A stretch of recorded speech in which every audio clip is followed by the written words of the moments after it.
Bienvenue à Vintage Car Chronicles. On s'attaque aujourd'hui à une histoire assez incroyable. Vous êtes prêts pour une plongée dans le monde de la Mercedes-Benz T80? Ah, la T80. Une voiture qui n'est jamais courue, Oui, c'est ça. mais qui incarne vraiment cette espèce de rêve fou, Complètement. de battre le record du monde de vitesse sur Terre. Imaginez un peu. L'Allemagne nazie, une voiture qui ressemble plus à un avion qu'à une voiture. Un objectif, devenir le plus rapide du monde. C'est fou. C'est une légende, la T80. Ce qui est fascinant avec cette voiture, c'est qu'elle représente vraiment l'apogée de l'ingénierie allemande Oui. de l'époque. Mais en même temps, c'est un rêve brisé par la guerre. Exactement. On a plein de documents, des plans, des témoignages de l'époque. Ah oui, on a de quoi faire rêver. Prêt à explorer tout ça Carrément. pour comprendre pourquoi la T80 n'a jamais pu réaliser son destin. Allons-y. Ok. On commence par le début. Oui. On est en plein dans les années 30. L'Allemagne est en pleine effervescence. Ah oui. Le nationalisme est à son comble. Et le sport automobile devient un enjeu de prestige. C'est dans ce contexte qu'un pilote de course allemand, Hans Stuck, se met en tête de devenir l'homme le plus rapide du monde. Hans Stuck, un pilote expérimenté, hein. Oui, Mais sa carrière commençait un peu à décliner. exactement. Il voyait dans ce record une occasion de marquer l'histoire, Ouais. de relancer sa carrière. Et pour réaliser son rêve, il a su s'entourer Ah oui, il a su s'entourer. des bonnes personnes. Il ne rigolait pas. Il arrive à convaincre Ernst Idé, un haut gradé de la Luftwaffe, et Ferdinand Porsche, rien que ça, Ray, Excusez du peu. de soutenir son projet. Vous imaginez le poids de ces temps? Ah, ouais. Ça vous donne une idée de l'importance qu'on accordait à ce projet. Ouais. Oudé a même promis de fournir 2 moteurs d'avion Daimler-Benz DB601 Waouh. pour propulser la T80. À l'époque, c'était le nec plus ultra de la technologie. Des moteurs d'avion pour une voiture? Ça serait. C'est dingue. C'est là qu'on comprend que Stock, il ne visait pas juste un record, il voulait pulvériser la concurrence. Exactement, c'était un projet démesuré. Ouais. Et n'oublions pas le contexte politique, hein. Pour le régime nazi, la T80, c'était une occasion en or de prouver la supériorité technologique de l'Allemagne. Ah oui, c'était une démonstration de force. Une démonstration de force, oui. Ah, la T80, elle devait être les vitrines du savoir-faire allemand. Oui, absolument. Et quand on regarde les plans, on se dit qu'ils n'ont pas fait les choses à moitié. Ah non, 3 essieux, incroyable essai. une carrosserie ultra aérodynamique, Oui. un cockpit monoplace qui ressemble à celui d'un avion de chasse. On est loin de la voiture de Monsieur Tout-le-Monde. Effectivement.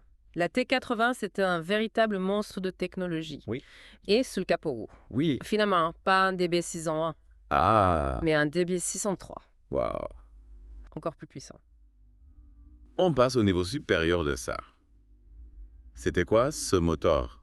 Un moteur 12 cylindres en V, Ok. de 44,5 litres de cylindrée. Ah ouais, quand même. Développant la bagatelle de 3000 chevaux. 3000 chevaux. Avec un réglage spécial, on pouvait même atteindre 3500 chevaux. Incroyable. C'est juste incroyable. Que 300 chevaux dans les années 30. Et en plus de ça, ils utilisaient un carburant spécial. Bah oui. Un mélange de méthanol, de benzène, d'éthanol.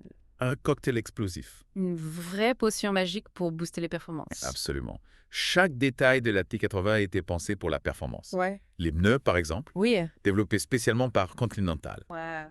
Pour résister à des vitesses folles. On parle de pneus de plus d'1 mètre de diamètre, testés à 700 km/h sur banc d'essai. Pas des menus standards, là. Non, non, non. Et pour contrôler toute cette puissance, ils ont même intégré un système anti-passage, Oui. révolutionnaire pour l'époque. C'est ça. Un système mécanique qui réduisait l'alimentation en carburant si les roues arrière tournaient plus vite que les roues avant. Ingénieux, non? Ah ouais, carrément. Et tout ça dans une voiture de 8,24 mètres de long, 3,2 mètres de large et pesant de près de 3 tonnes. Un vrai mastodonte, non? Mais un mastodonte aérodynamique, Avat. Oui, c'est vrai. Grâce au travail de Reinhard von Koenig-Fachsenfeld, un aérodynamicien de renom. La forme de la T80 a été étudiée dans les moindres détails pour minimiser la résistance à l'air. Ok, on a bien compris que la T80 c'était une bête de course. Ah oui. Mais où était-il prévu qu'elle réalise son record? Initialement, Hans Stuck pensait aller aux États-Unis, sur les lacs salés. Mais finalement, Le choix s'est porté sur l'Allemagne. ah bon non. Et plus précisément sur l'autoroute entre Halle et Dessau. Un tronçon droit de 10 km, spécialement aménagé pour l'occasion. Alors vous imaginez une autoroute transformée en circuit de vitesse. C'est fou. Et pourquoi ce changement de plan? Question de prestige national. L'Allemagne voulait montrer au monde entier sa puissance technologique sur son propre territoire. Et puis, il y avait aussi une dimension politique, hein. Ah oui, le régime nazi ne voulait pas laisser passer l'occasion de s'approprier le record. Exactement. Et quel était l'objectif final? Atteindre quelle vitesse? L'objectif initial, c'était 650 km/h. Ouais. Mais avec les améliorations apportées au moteur et à l'aérodynamique, certains évoquaient même la possibilité d'atteindre les 750. Du jamais vu. Du jamais vu. Et c'est là qu'intervient Koenig Faxenfeld. Tout à fait. Il a optimisé la forme de la carrosserie Oui, pour réduire la traînée, c'est ça. permettre à la T80 de fendre l'air avec une efficacité maximale. Exactement. Il faut imaginer le travail colossal que ça représentait à l'époque. Sans les outils de simulation modernes qu'on a aujourd'hui. Et qui devait piloter ce bolide croissant. En stock, bien sûr. Oui, a priori.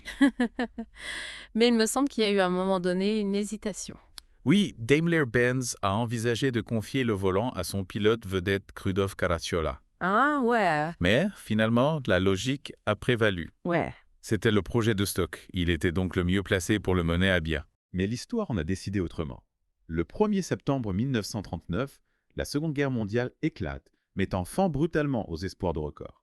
La T81 ne courra jamais. Ah, c'est un coup dur pour Stock et pour tous ceux qui ont travaillé sur ce projet. Oui, un rêve brisé. Le moteur de la T80 a été réquisitionné Oui, pour servir de moteur de secours à un avion de l'armée allemande. c'est ça. Et la voiture elle-même, qu'est-elle devenue? Elle a été remisée attendant des jours meilleurs.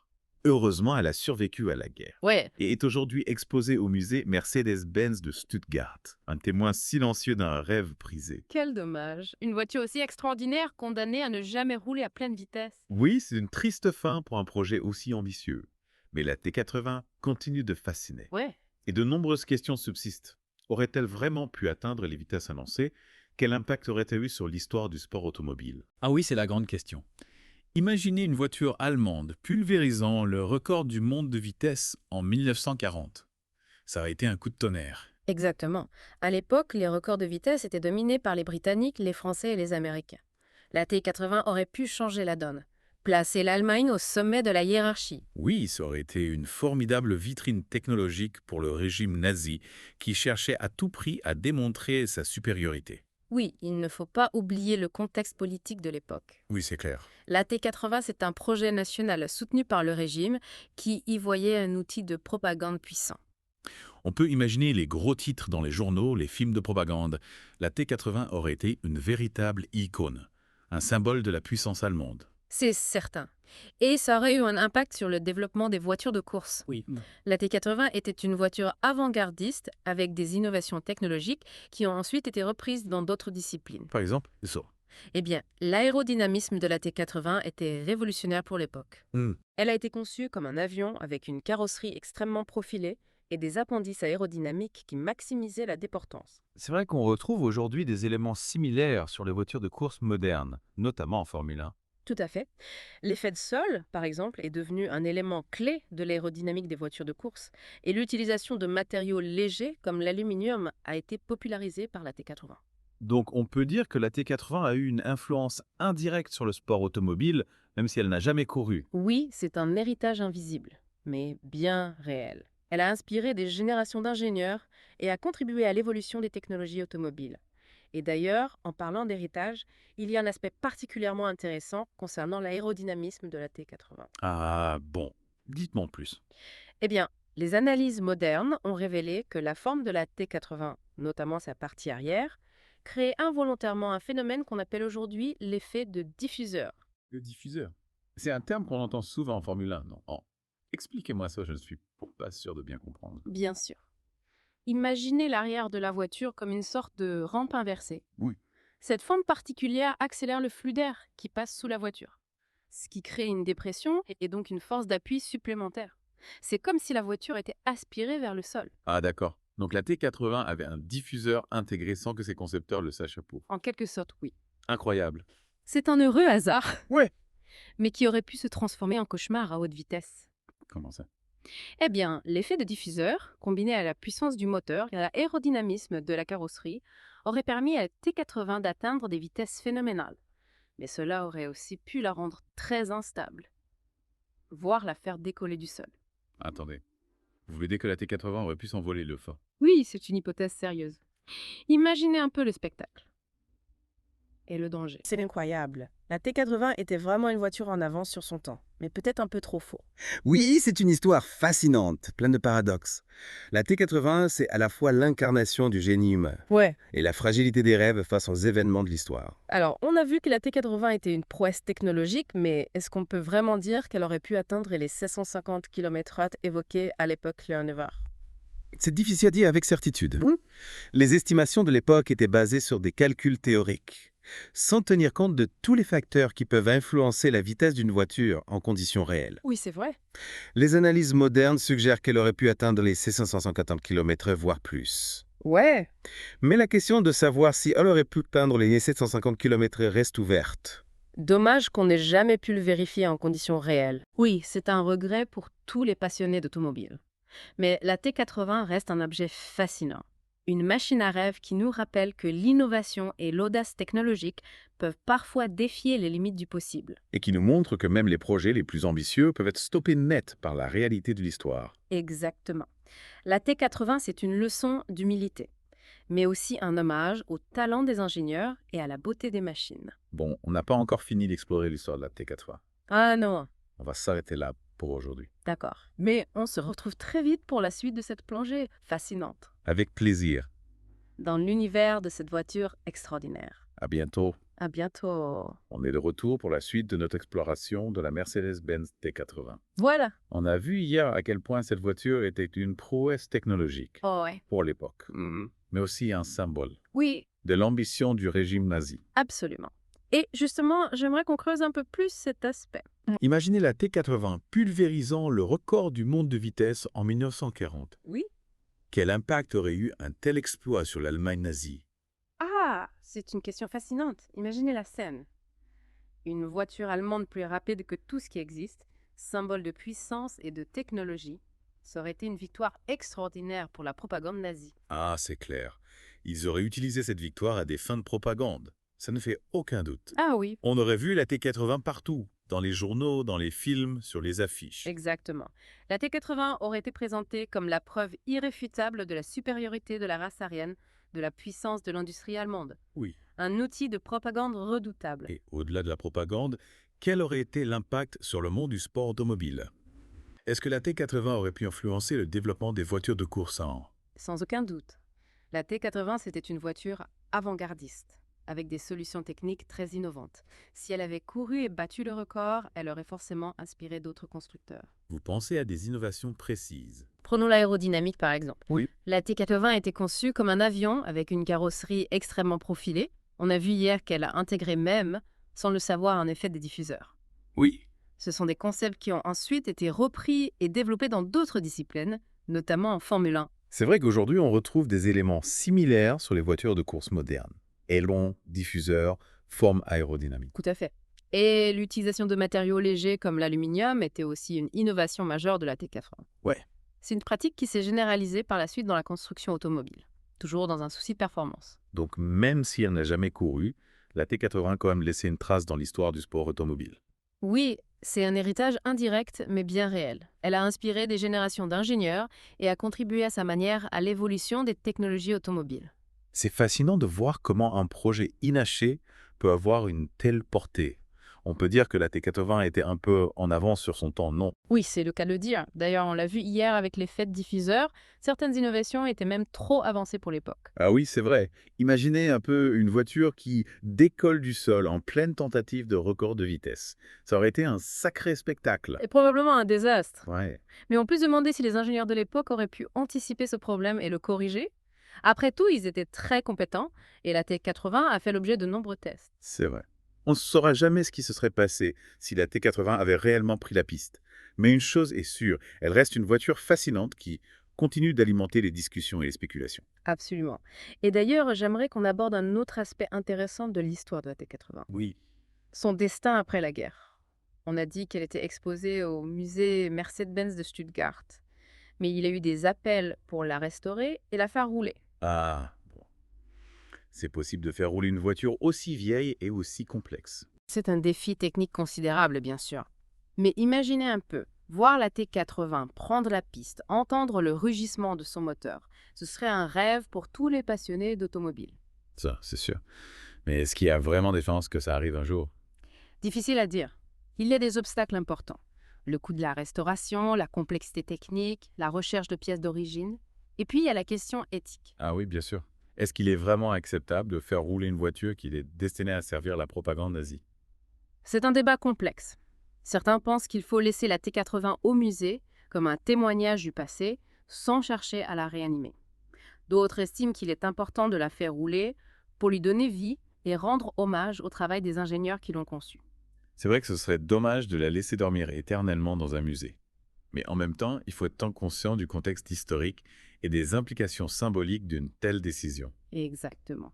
C'est un choix difficile qui soulève des questions importantes. Bon, on a parlé de la T80 en tant que symbole de la propagande nazie, de son impact potentiel sur le sport automobile, de sa possible restauration. Mais au fond, qu'est-ce qui fait que cette voiture continue de fasciner autant, même 80 ans après sa conception?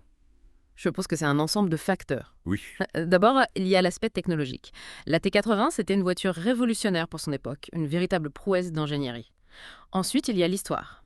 Avec cette ambition démesurée de battre le record du monde de vitesse, puis ce destin brisé par la guerre. oui, c'est vrai. C'est une histoire qui mêle le rêve, l'innovation, la guerre, un cocktail assez unique. Et puis il y a l'esthétique. Oui, La T80 est une voiture magnifique avec ses lignes fluides et son allure imposante. Elle a quelque chose de fascinant, de magnétique. c'est vrai qu'elle est belle, on dirait un avion prêt à décoller. Exactement. Et finalement, je pense que la T80 représente aussi un symbole d'espoir. L'espoir que l'homme peut réaliser des choses extraordinaires, même dans les moments les plus sombres. C'est d'une belle conclusion. La T80, c'est bien plus qu'une simple voiture. C'est un concentré d'histoire, de technologie, d'espoir. Et on comprend pourquoi elle continue de fasciner autant de gens aujourd'hui. Mais on n'a pas encore fini d'explorer toutes les facettes de cette histoire. Absolument. On a encore des choses passionnantes à vous raconter sur la T80. Restez avec nous, on se retrouve très vite pour la suite de notre exploration. C'est ça. On se retrouve demain pour la dernière partie de notre plongée dans l'univers de la Mercedes-Benz T80, toujours sur Vintage Car Chronicles. À demain. On est de retour pour la dernière partie de notre exploration de la Mercedes-Benz T80. Eh oui! On a vu sa technologie révolutionnaire, son contexte historique, son destin inachevé. Mais on n'a pas encore exploré toutes les hypothèses. Exactement. On a beaucoup parlé de ce qui aurait pu se passer si la T80 avait couru en 1940. Oui, Mais imaginons maintenant qu'elle ait non seulement couru, ouais, mais qu'elle ait aussi pulvérisé le record du monde de vitesse. ouais. Quel impact aurait eu un tel exploit sur la T80 elle-même? Ah, c'est une bonne question. Déjà, je pense qu'elle serait devenue une légende. Oui, Une légende instantanée. Un symbole de l'ingénierie allemande à son apogée. absolument. Imaginez la voiture la plus rapide du monde. Ouais. Conçue par des ingénieurs allemands en pleine période de domination nazie. La T80 aurait été un symbole de puissance et de prestige incroyable. Et sur le plan matériel, qu'est-ce que ça aurait changé pour la voiture elle-même? Eh bien, déjà, elle aurait probablement été conservée avec le plus grand soin. Ah oui, c'est sûr. On ne laisse pas une voiture de record du monde prendre la poussière dans un coin. C'est clair. Elle aurait sûrement été exposée dans des musées, Ouais. présentée lors d'événements prestigieux. Un peu comme les flèches d'argent. Exactement. Ces voitures de course allemandes qui dominaient les grands prix dans les années 30. La T80 aurait pu devenir une icône nationale, un symbole de la réussite technologique allemande. Et sur le plan financier, est-ce qu'une telle victoire aurait eu un impact sur la valeur de la T80? Oh, sans aucun doute. Aujourd'hui, la T80 est déjà une voiture de collection très rare, Oui. très recherchée. Mais si elle avait battu le record du monde de vitesse, sa valeur aurait explosé. On parle de combien elle a? Des millions un. Bien plus que ça. On peut imaginer des collectionneurs prêts à dépenser des fortunes. Pour acquérir ce morceau d'histoire, la T80 aurait pu devenir l'une des voitures les plus chères du monde. C'est fou, une voiture qui n'a jamais couru, mais qui aurait pu valoir une fortune juste grâce à son potentiel. C'est ça la magie des what if. Oui, On peut imaginer tellement de scénarios différents, tellement de destins possibles. Et c'est ce qui rend l'histoire de la T80 encore plus fascinante. c'est vrai. Et au-delà de sa valeur financière, imaginez l'impact sur l'industrie automobile. Est-ce que les constructeurs d'aujourd'hui s'inspiraient encore de la T80? Difficile à dire avec certitude, mais c'est fort probable. On l'a déjà évoqué, la T80 était une voiture très en avance sur son temps, avec des innovations qui ont inspiré des générations d'ingénieurs. Si elle avait réellement couru et prouvé son potentiel, son influence aurait été encore plus grande. On peut imaginer des supercars modernes reprenant certains éléments de son design, Oui, de son aérodynamique. absolument. Les lignes fluides de la T80, son allure agressive, son cockpit futuriste, tous ces éléments pourraient inspirer les designers d'aujourd'hui. Et sur le plan technologique, Adam, est-ce qu'on retrouverait l'héritage de la T80 dans les voitures modernes? Sans aucun doute. La recherche de performance, l'utilisation de matériaux légers, l'optimisation aérodynamique, ce sont des principes qui sont au cœur de la conception automobile moderne et qui étaient déjà présents sur la T80. C'est incroyable de penser qu'une voiture conçue il y a plus de 80 ans peut encore influencer l'industrie automobile d'aujourd'hui. C'est la preuve que les grandes idées ne meurent jamais vraiment.